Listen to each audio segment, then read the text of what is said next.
Hello বন্ধুগণ, কাঁকড়া খাবে নাকি? কাঁকড়া খেতে গেলে কিন্তু একটু খাটনি আছে।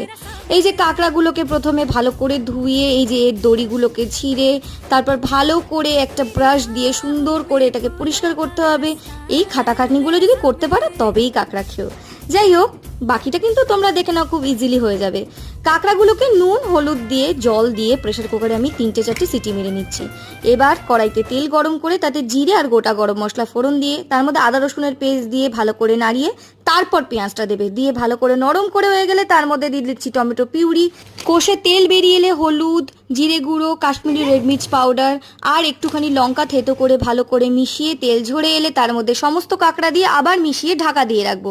এবার তারপর ঢাকা খুলে নুন দিয়ে তারপরে গরম জল অ্যাড করলাম, অল্প একটু চিনি দিলাম, দিয়ে গরম মশলা, আর সব থেকে বড় শো স্টপার হচ্ছে নারকেলের দুধ। দিলেই কিন্তু একদম রেডি আমাদের কাঁকড়া মালাইকারি। চিনি দিয়েছি বলে আবার আমাকে